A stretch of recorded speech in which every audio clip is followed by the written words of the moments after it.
We are back at Luke's for another install, and today, that's brakes. Welcome back to my channel, welcome back to another video. So, the brakes aren't in great condition, they're not horrible, and just daily driving it, just cruising around here and there, it's not actually that bad, but as soon as you need to step on the brakes, you can feel that, at least with those front ones, that something's up. We have the car underneath the tent because it's supposed to rain. I mean, it's definitely gonna rain. Look at that sexy beast. First things first, let's get the car up onto the quick jacks.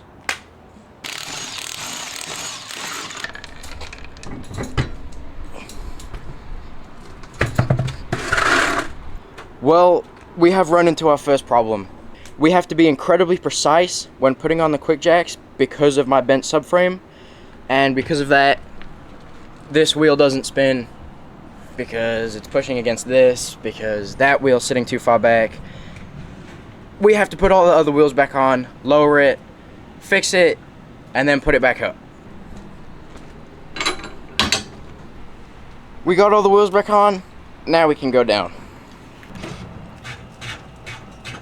We are good on this side. We are not good on this side. Fuck, we are not good on the other side. What's wrong with the other side? Better. Since we had the chance, we put on one of Luke's new wheels and tires. God damn, that looks sexy. That looks good. Okay, now we can move everything around and get it back in the air again. Something that I did also want to end up getting done today, which we are unfortunately not going to be able to, is painting my calipers. Since those aren't being replaced, I figured why not freshen them up. And I do have a color in mind, but that is probably going to take too long for today, and I have work in the morning, so this cannot be a late fix. But yeah, so let's take a look at the rotors. First rotor and caliper has been disconnected. Time to get the other three sides. A few moments later. We got all of the rotors and calipers and everything disconnected. So these are the old ones. These are the new ones. Much more shiny. We got them drilled and slotted. The main damage, or the one that had the most damage, sorry, was this one. So if we do this, circled it, there's one absolutely massive scratch right there, and then little scratches right here, and there are more just like little chips and crap around it. Similar on this one, big wet spot right there, another crack or scratch or whatever right there, and these back two are mostly fine except this one. Now, I'm not gonna say that this was us, but it was rusty, and so we pulled out the trusty hammer, and yeah, it's getting replaced with these four beautiful specimens right here. We have the rotors right here, calipers, nothing super fancy. They're all carbon and carbon fiber ceramic. Basically means that I have carbon ceramic brakes now.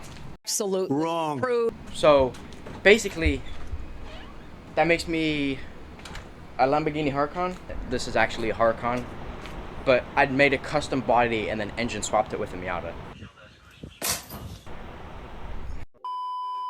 So, just took the old rotors off. We have the new ones here. Just the size comparison is ridiculous. So, we have to compress that piston. It's a brake piston. Literally it. That red clamp down there to allow the extra space for these thick boy pads to fit. Monumental moment as the first rotor is about to go on. And we know it's the right one because it says front passenger side.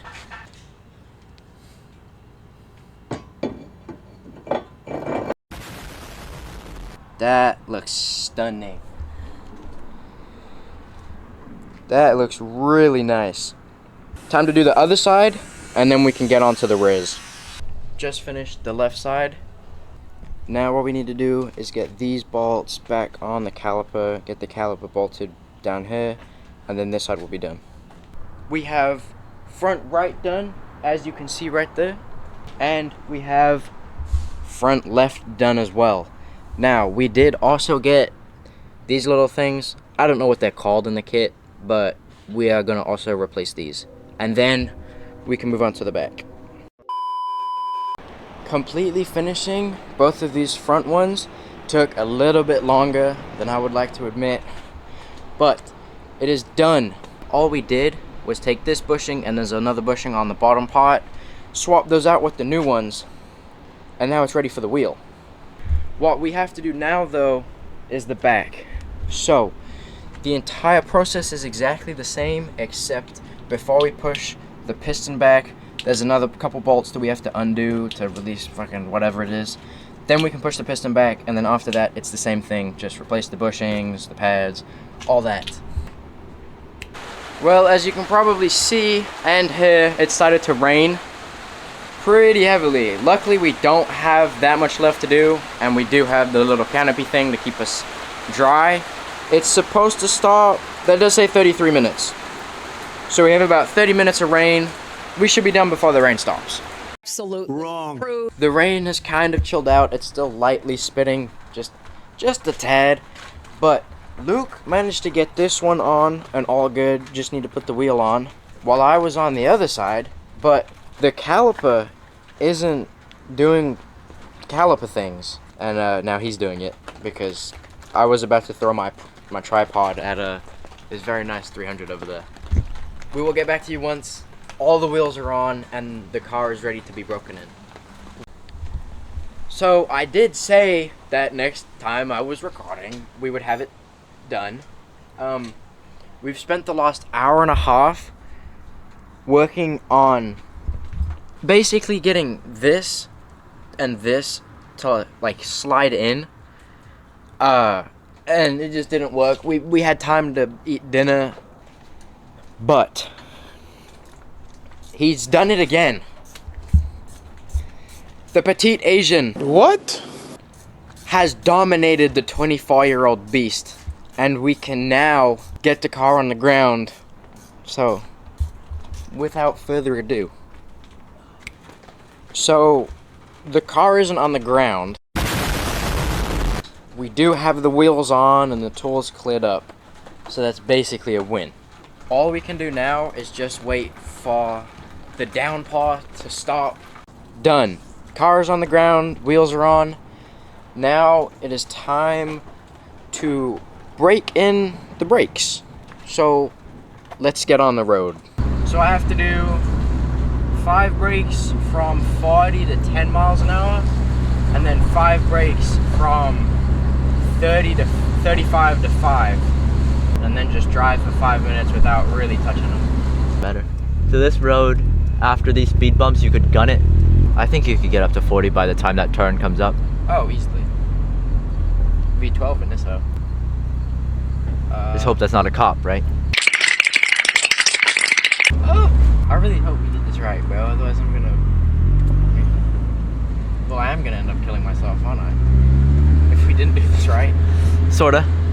That's kind of the only consequence here. What do you mean, kind of the only consequence?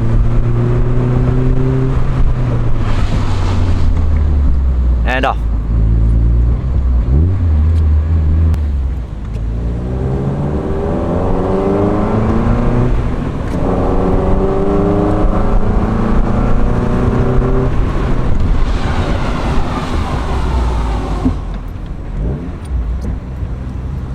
Locked up those brakes real good. It'd be a shame if we money shifted. Look at this. This is perfect skid. Point the camera that way. Like, if I wasn't worried... Hypothetically, the BRZ will be out here in 5-10 minutes doing a skid. If I wasn't worried about my subframe and I genuinely didn't give a fuck about this car, that's where I'd be.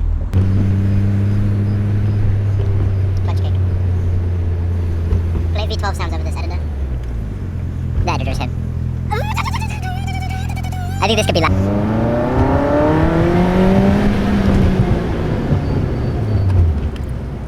We're gonna finish up the drive, just cruise around for another 5 to 10 minutes, just let the brakes cool down, and I will catch you fellas in the morning.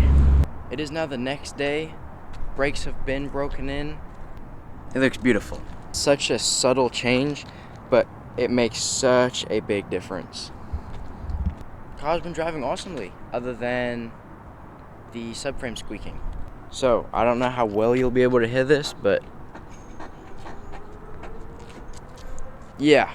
This video was brakes. Next video, which I will begin filming in about a week when I got off from school with a subframe, because, you know, I need the car to get around. But right now,